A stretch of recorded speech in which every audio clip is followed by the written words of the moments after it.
Et je vais demander pour clôturer cette matinée à Grégoire Doré, qui est directeur adjoint du centre de veille au cabinet du ministre de l'Intérieur et surtout ancien chef de l'unité de coordination des forces d'intervention, l'UCOFI, de venir me rejoindre avec les excuses de Pascal Léglise qui est retenu comme Laurent Nunez par le projet de loi à l'Assemblée, ce qui fait qu'elle n'a pas pu venir nous rejoindre, mais évidemment, elle est très bien représentée. Grégoire, on va revenir sur la genèse du schéma national d'intervention.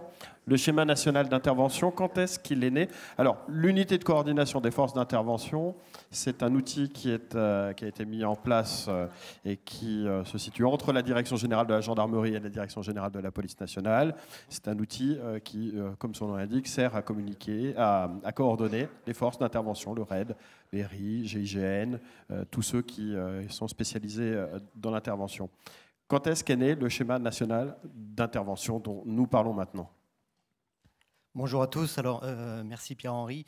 Alors, juste un petit mot pour débuter sur l'unité de coordination des forces d'intervention. Cette unité est née en 2010. Alors, ça s'appelle l'UCOFI, juste l'acronyme. Elle est née en 2010 à la suite d'un rapport qui a été établi par un contrôleur général de la police nationale et l'ancien directeur général de la gendarmerie. On appelait le rapport Parère-Presson, qui a préconisé la création de cette unité de coordination pour coordonner et favoriser les interopérabilités essentiellement entre le RAID et le GIGN. Il faut dire qu'à l'époque, il y avait quand même deux hautes figures de l'intervention qui étaient Amaury de Haute-Cloque et Denis Favier au RAID et au GIGN. Et les interopérabilités n'étaient pas aussi simples qu'on puisse penser.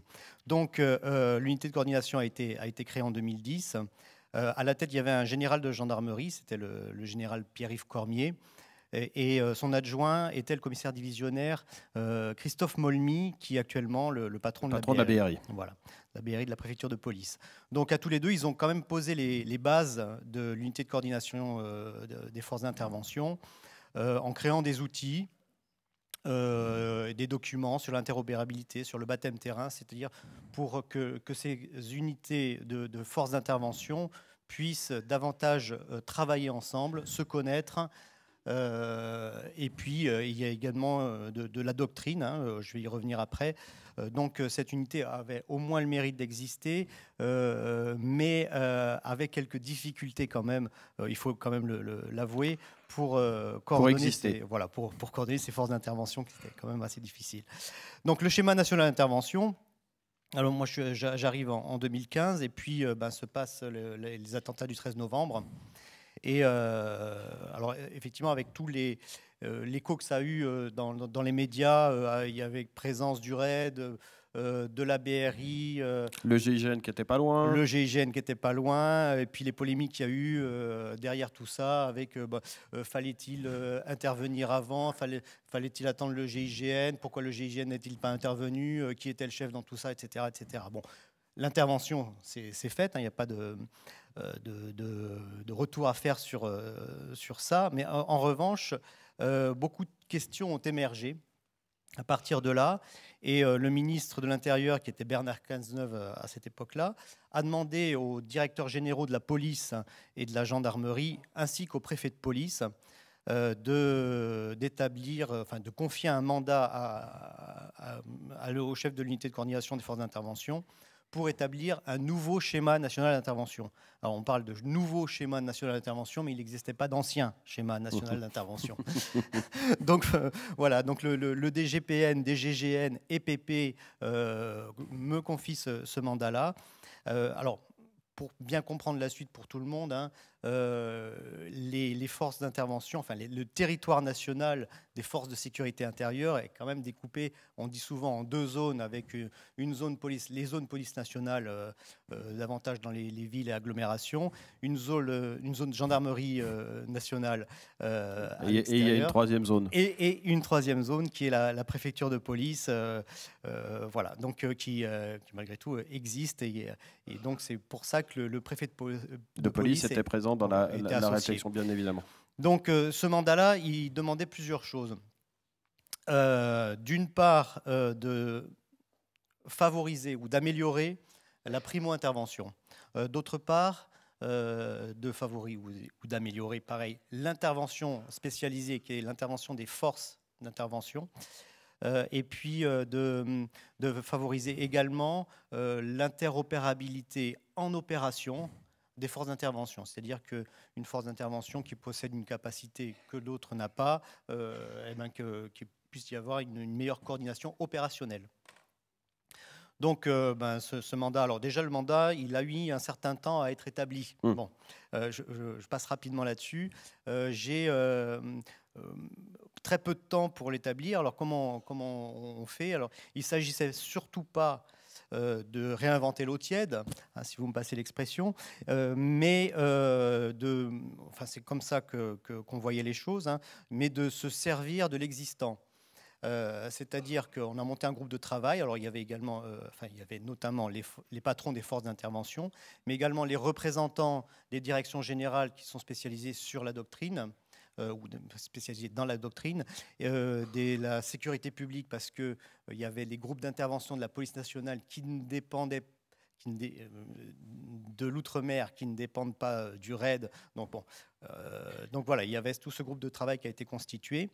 Et comme je vous l'ai dit, il ne fallait pas réinventer ce qui existait déjà, mais il fallait peut-être davantage se baser sur des doctrines ou des documents existants, qu'ils soient en police ou en gendarmerie, de manière à partager les bonnes pratiques ou les bonnes organisations. Donc, il y a plusieurs documents, notamment, alors, on s'est basé sur l'instruction 78 000 de la gendarmerie, qui définissait le concept de l'intervention, chose qui n'existait pas dans la police, qui a après s'est mise en œuvre. Et vous avez abouti à quelles recommandations et quelles préconisations que le ministre ensuite a décidé? Alors, le schéma national d'intervention, il y a eu plusieurs phases. Donc, il fallait déjà définir quelles étaient les forces d'intervention, parce que si vous posiez la question dans la police et la gendarmerie, beaucoup d'unités se positionnaient en intervention, en force d'intervention. Bon. Alors, ce qui n'était pas forcément faux, hein, puisque dans la police et la gendarmerie, on fait de l'intervention. Hein, on intervient. Mais il fallait définir les différents niveaux d'intervention. Donc, il y avait un niveau de base qu'on appelle l'intervention élémentaire, et c'est telle qu'elle est définie également dans l'instruction gendarmerie. Un niveau intermédiaire de niveau 2, et puis le niveau d'intervention spécialisée, le niveau 3, qui concerne les forces d'intervention que vous connaissez, le RAID, le GIGN et la BRI de la préfecture de police. Mais il y avait toutes les autres unités à mettre à l'intérieur de ces 3 degrés. Et parmi elles, alors justement, il y avait les directions générales qui disaient, ben oui, mais les BRI de la PJ, par exemple, c'est à mettre en interspécialisé. Alors la gendarmerie disait, bah oui, mais si vous mettez les BRI de la DCPJ qui font de l'ouverture des portes le matin, certes pour du grand banditisme, mais que ce n'est pas du contre-terrorisme, ben nous, on va y mettre les PSPG.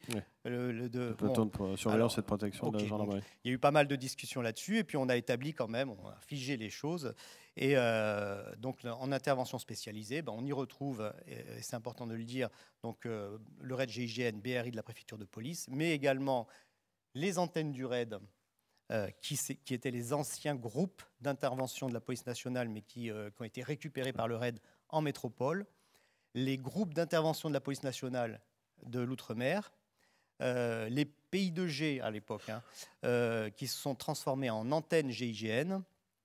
C'est-à-dire Orange et Toulouse à l'époque. Voilà, Orange et Toulouse. Et puis les GPI, les groupes des pelotons d'intervention de la gendarmerie, qui étaient un peu l'équivalent des PI2G, mais en outre-mer. D'accord. Tout ça, c'est devenu antenne GIGN. Donc ça représente à peu près 29 unités. Mais après, il y a le niveau intermédiaire. Alors là, le niveau intermédiaire, c'est le plus important. Le niveau intermédiaire, ça concerne les BAC, les brigades anticriminalité, les PSIG de la gendarmerie, donc, qui ont bénéficié d'un plan bac psyg. Alors, ça, c'est un plan qui existait avant le schéma national d'intervention et sur lequel on s'est basé également. Donc, pour être bac psyg renforcé en armement, en matériel, en protection, en formation, pour faire justement cette primo-intervention. Voilà. Et le niveau 3 ? Et le niveau, alors, niveau 1, en fait. Niveau 1, en fait, ouais, oui. ouais, niveau élémentaire. Ça, ce sont tous les policiers et gendarmes. Primo-intervenants, sécurité publique. Qui ne font pas partie des autres unités. Donc, voilà, les polices secours, la brigade de gendarmerie. Voilà. Alors, parmi justement le niveau intermédiaire, on y a placé également toutes les forces mobiles que sont les CRS et les gendarmes mobiles.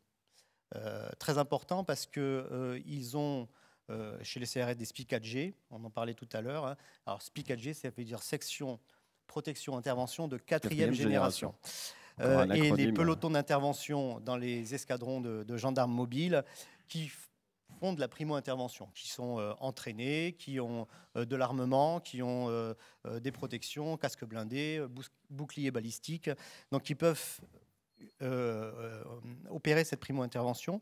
Et ces unités-là, alors il y a également au-dessus, au-dessus, allez, on les place souvent au-dessus, la BAC 75N de la préfecture de police, on entendra tout à l'heure Chloé, la CSI 75, ça c'est pour la BP, et voilà. l'intervention. Les BRI, alors je parle bien les BRI de la Direction centrale de la police judiciaire, sont à ce niveau-là. Et les PSPG de la gendarmerie qui sont voilà, à ce niveau-là. Qui protègent notamment les centrales nucléaires. Voilà, qui protègent les centrales nucléaires alors qu'ils sont en inter-spécialisés à l'intérieur des centrales. Mais, alors, vous avez ces trois niveaux, Grégoire. Il y a ces trois niveaux d'intervention, mais surtout la doctrine d'emploi, parce que on l'a vu et tout le monde le sait, le GIGN a renforcé ses antennes. Il y a eu, après Toulouse et Orange, un certain nombre d'antennes qui ont été ouvertes. Le RAID, c'est exactement la même chose, c'est redéployé avec les GIPN. Donc la structure, on la connaît. La doctrine d'intervention aujourd'hui, et qui a d'ailleurs fait ses preuves dans un certain nombre de cas. Alors, le ministre, à l'époque, nous avait un petit peu mis la pression avec l'histoire des 20 minutes. Bon, les 20 minutes, on les a trouvées. Ça fait partie de ces 800 unités d'intervention intermédiaire. Il y a une unité sur 95% du territoire à au moins 20 minutes et dans la plupart des cas, notamment en zone police nationale, à 5 minutes. Bon, ces 800 unités font de la primo-intervention et interviennent sur l'ensemble du territoire, normalement moins de 20 minutes. Et au-dessus, on a l'intervention spécialisée qui interviennent, eux, elles sont un peu plus réparties parce qu'on ne peut pas avoir des raids et des GIGN partout. Elles sont réparties, elles interviennent en général à moins d'1 heure. Ce qui est très important dans ce schéma, c'est que face à une tuerie de masse, il faut intervenir très rapidement. Et on ne pouvait pas se priver des compétences des gendarmes en zone police ou de la police en zone gendarmerie. C'est-à-dire que comme le territoire est découpé en zones de compétences, hein, il aurait été complètement aberrant, par exemple à l'époque où il y avait un PI2G, donc une antenne GIGN à Dijon, que s'il se passe quelque chose dans la gare de Dijon, eh ben, on demande à l'antenne du RAID de Lyon de venir et d'intervenir, alors qu'il y avait une force d'intervention de la gendarmerie sur place. Donc on a mis en place ce qu'on appelle la procédure d'urgence absolue, c'est-à-dire que cette procédure, elle suspend provisoirement le temps de l'intervention, les zones de compétence.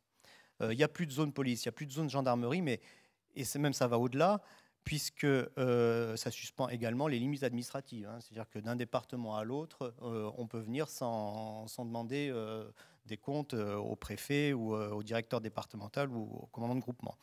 Donc, et encore au-delà, cette procédure d'urgence, elle ne concerne pas que l'intervention spécialisée, c'est-à-dire le RAID et le GIGN, les BRI, mais elle concerne également le niveau intermédiaire, c'est-à-dire que quand on a une BAC... Alors c'est ce qui s'est passé à Saint-Étienne-du-Rouvray, hein, où ce sont des effectifs de BAC qui sont intervenus avec la BRI de Rouen, qui était à proximité. Alors plus précisément, j'allais dire, une BAC peut intervenir en primo-intervention en zone gendarmerie, ou un PSIG de la gendarmerie peut intervenir en primo-intervention en zone police. Voilà, donc ça, c'est acquis, et ça permet, ça aurait été complètement illogique, hein, et ça permet de ne pas le faire, d'intervenir beaucoup plus rapidement. À Saint-Étienne-du-Rouvray, effectivement, il y a eu l'attaque dans l'église, et puis les types se préparaient à aller à l'extérieur, alors peut-être à commettre d'autres méfaits, d'autres crimes à l'extérieur. Et donc, il y a eu constitution d'une colonne d'intervention qui a été constituée à la fois des BAC de la sécurité publique et de la BRI de Rouen. Et donc, ce qui fait qu'ils ont pu intervenir très rapidement, juste avant même l'arrivée du raid. C'est dommage pour eux, mais ils ont pu neutraliser les individus avant qu'ils puissent aller dans la ville.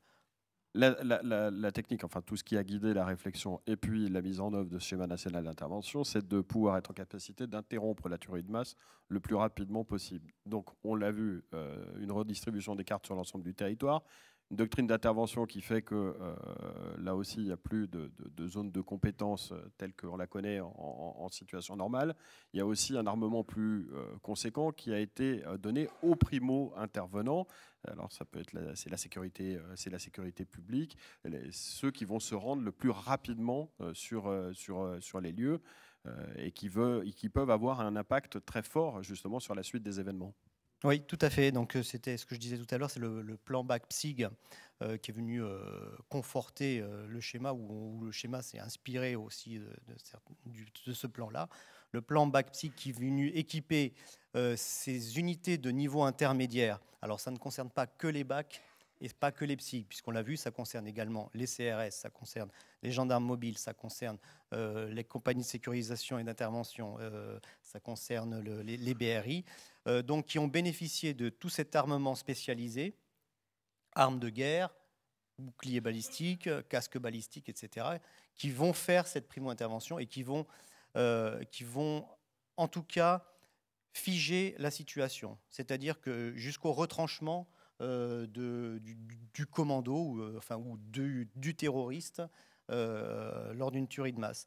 C'est exactement ce qui s'est passé au Bataclan, alors qu'il n'y avait pas ce schéma national d'intervention, mais l'intervention du commissaire de la BAC. Du commissaire de la BAC 75N qui est intervenu. Et donc, effectivement, en retour d'expérience, on s'est dit c'est exactement ça qu'il faut faire, c'est-à-dire que ces unités d'intervention intermédiaire interviennent pour neutraliser ou en tout cas figer la situation, de manière à ce que les terroristes se retranchent. L'objectif prioritaire, c'est faire cesser la tuerie.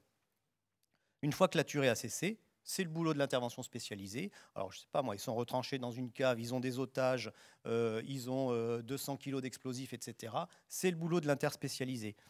Et l'interspécialisé, donc RAID, GIGN, BRI, avec là aussi de nouveaux concepts dans le schéma national d'intervention, présence d'officiers de liaison sur les zones de compétences, partage de compétences, très important. On avait notamment des capacités assez impressionnantes du GIGN sur le breaching, c'est-à-dire faire sauter des parois en béton que le RAID a développé par la suite et que la BRI a commencé à développer, je crois qu'ils y sont aussi. Donc tout ça, c'est un peu une saine émulation, mais si une unité a développé quelque chose qu'une autre unité n'a pas développé, elle peut le mettre à disposition. Alors, ça s'appelle le concours capacitaire. Voilà. Avant de prendre une ou deux questions, il y a un gap culturel qui est très fort et qui a été franchi justement avec le schéma national d'intervention qui a permis de redistribuer totalement les cartes. Oui, tout à fait. Alors, c'était... on ne peut pas dire que les unités s'ignoraient, elles savaient qu'elles existaient. Voilà, c'était... mais n'avaient pas l'habitude de travailler ensemble. Et là... en 2015, notamment, et puis après, c'est une histoire de personnes, hein, on avait notamment Jean-Michel Fauvergue, qui était le patron du RAID, et Hubert Bonneau, qui était le patron du GIGN, qui s'entendaient très bien. Bon, c'était différent. Alors, j'espère que Christophe Molmy ne m'en voudra pas, mais il y a pu y avoir quelques tensions, ce qui est normal, parce que ce sont des unités. Il faut comprendre les choses, c'est que les gars qui sont dans des unités d'intervention spécialisées, ce sont des experts, ce sont des très grands spécialistes, et ce ne sont pas des personnes qu'on manage comme une autre unité. C'est-à-dire que le chef doit être encore plus péchu, on va dire, dans son management. Donc, ce qui fait qu'on a des très fortes personnalités qui peuvent de temps en temps ne pas être d'accord sur tout. Oui, mais Hubert, Bono et Jean-Michel Fauvergue qui avaient leur personnalité aussi. Et tout à fait. Et on fait avancer. Il y avait surtout une volonté aussi politique très forte, et il y a surtout la réalité des attentats qui a fait qu'il fallait de toute façon faire évoluer le système tel qu'il était pour que ça soit un système efficace. Saint-Étienne-du-Rouvray l'a prouvé, Trèbes également aussi, où on a eu la nécessité de faire intervenir des policiers en zone, gendarmerie aussi. Chacun joue le jeu. Le dispositif est totalement pertinent. Est-ce que vous avez des questions? Est-ce que une ou deux questions sur le schéma? Alors simplement à ce sujet-là, je voulais simplement dire que l'unité de coordination des forces d'intervention s'occupe d'interventions spécialisées, mais c'est vrai qu'on est allé bien au-delà du mandat parce qu'on ne pouvait pas considérer l'intervention spécialisée sans considérer les autres niveaux d'intervention. Et donc, quand tu parlais de gap qui a été franchi, alors effectivement, si c'est vrai pour l'intervention spécialisée, c'est également vrai pour l'intervention intermédiaire, c'est-à-dire que les unités de police, de gendarmerie, de la préfecture de police ont pris l'habitude désormais de travailler ensemble. Voilà. De toute façon, on reparlera justement tout à l'heure, et tu citais Chloé Pascal, l'intervention du Bataclan, de l'intervention décisive du commissaire de la BAC 75e, les questions d'extraction, on en reparlera tout à l'heure après le déjeuner. Je vais donner quelques informations. Il y a peut-être une question. Oui, juste une question, et puis après, on va libérer la salle pour le déjeuner, monsieur. Oui, bien sûr. Merci pour votre intervention. Rapidement, deux questions. Est-ce que les procédures entraînement ou autres vont être standardisés entre les différentes antennes GIGN, RAID, etc., de façon à ce que, comme par exemple la Saint-Étienne-Rouvray, une unité amalgamée puisse savoir, enfin ne pas se poser de questions sur la façon dont les autres vont réagir. Et la deuxième question, vous avez le temps de la, c'est déjà la pas première mal, réponse c'est une très pour la bonne retrouver. question. C'était ça. Ouais. Qui prend le commandement lorsque différentes unités arrivent sur les lieux? Très bonne question également, donc ça fait partie du schéma national d'intervention. Alors pour la première question, elles ont pas, ces unités-là n'ont pas l'habitude de s'entraîner ensemble. Ça peut arriver sur des concepts très particuliers, au moyen de moyens aériens, etc. Bon. Mais elles n'ont pas l'habitude de s'entraîner ensemble. En revanche, elles ont l'habitude de faire des exercices ensemble. Le schéma national d'intervention ayant forcé un peu ces unités à travailler ensemble. Donc les exercices, excusez-moi. Ces unités-là font des exercices et des retours d'expérience ensemble sur des scénarios d'attentats terroristes, etc. Et on les voit régulièrement s'entraîner ensemble, notamment lors des grands événements. La deuxième question, qui commande? Alors c'est une très bonne question parce que la question du commandement, elle est essentielle parmi les forces d'intervention. Donc qui commande en cas de pluralité de forces d'intervention? C'est ce qu'on appelle, alors là on s'est inspiré du dispositif Orsec, qui met en place un DOS, un COS, c'est-à-dire un directeur des opérations de secours, voilà, un commandant des opérations. Un commandant des opérations de secours. Là, le schéma national d'intervention met en place un commandant des opérations d'intervention spécialisées. Ce commandant des opérations d'intervention spécialisées prend le commandement de l'ensemble des forces d'intervention. C'est-à-dire que s'il y a plusieurs antennes du RAID, ça sera un commandant ou un commissaire du RAID qui prendra le commandement. S'il y a une antenne du RAID et une antenne du GIGN, par exemple, ça sera la zone de compétence qui déterminera qui est le commandant des opérations d'intervention spécialisées. En tout cas, tout cela est bien défini. Ok, une intervention de Mathieu Langlois, monsieur après, et ensuite on clôturera la matinée. Mathieu. Moi, c'est pas une question, c'est juste un complément par rapport à la question sur les exercices en commun.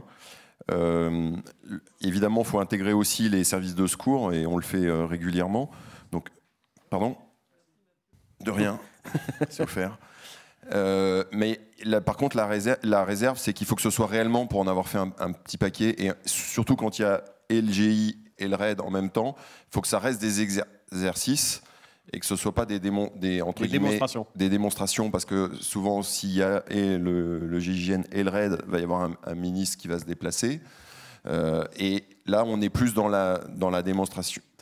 Dans la communication ? J'ai pas dit, j'ai employé vas-y, le. dis-le. Non, mais dis-le, t'as envie de le dire.